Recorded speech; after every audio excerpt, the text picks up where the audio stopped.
The night of the storm, being in the roofing business now, our team of roofers were watching the weather, and what we mostly saw was up in Kentucky. We were trying to decide where we were going to go the next day to help people, put covers over the roofs, stopping leaks such as that. And we saw all the damage that was going on there, but didn't see anything really in Tennessee. So I went to bed 10:30, quarter 11, fell asleep. I sleep with one of those CPAP machines, so when I hit the bed, I'm pretty much out.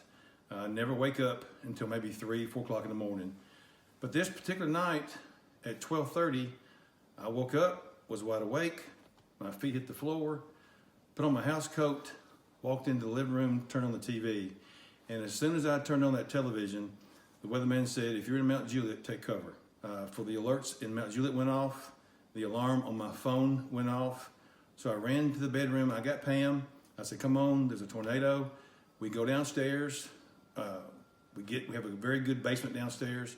I thought after watching all the weather people and their instructions was, I didn't have any shoes. So I ran back upstairs, got both of us a pair of shoes, ran back downstairs and opened the back door to the patio. And about the time I opened that door, the wind got really strong and here come that freight train. But when I heard that, I grabbed Pam, she had a pillow. We went under the steps, which is basically a bunker, 10 foot underground, center block, very good protection. I put the pillow over Pam's head, and when the tornado hit, you cannot describe that sound. It's everything breaking, wood, glass, it's just the wind, the dust. That tornado destroyed our home in about 30 to 45 seconds, and it was all over. The whole event's a little bit of a blur. That morning of March the 3rd, we huddled together in our little safe space while the tornado ravaged through our neighborhood. And luckily we were able to walk out through our garage unhurt and just a little bit rattled. I had no idea the devastation of the tornado until the next day when we went back to see it all in the daylight. And at one point I remember asking Pam, I said, you taste that? She said, yeah, what is that? I said, that's your kitchen. I think our kitchen is gone. But I could tell when I poked my head outside our basement, the steps that lead up to the kitchen, it was covered in bricks and wood.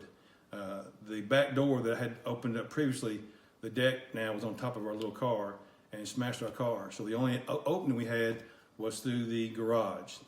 So once I knew we were all fine, I knew Pam was okay, I said, I gotta check our neighbors. And we have 3 little girls that live next door to us. And that's the first place I went. You just kind of go in that survival mode where you're checking on your neighbors. I go next door, I bang on their door. The neighbor comes, they're all good. You start hearing people hollering for help.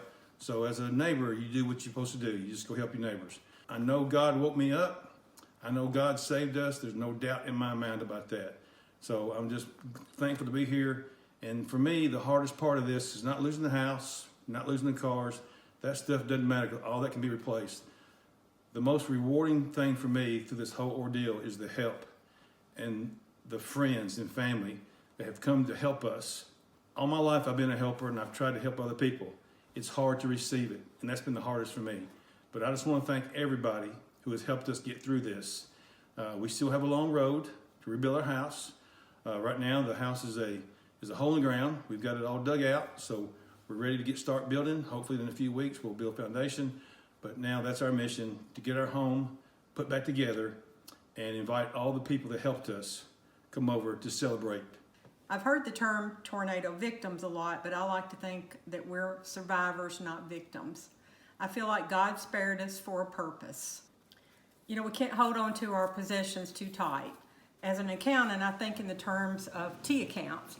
And if you had a T account and on one side you had temporary and on the other side you had eternal, the temporary side is what we lost in this tornado. We lost our house, most of our furniture, clothing, books, shoes, automobiles, but on the eternal side, we did not lose ourselves. And we try to remember that what's important is the eternal. As human beings, we like our things, we just do. We like our stuff and we like to take nice trips and things like that. But the only trip we really should be concerned about is the trip we're going to take when we leave this earth. I don't have my Bible right here with me, but there is a verse that talks about storing up your treasures in heaven.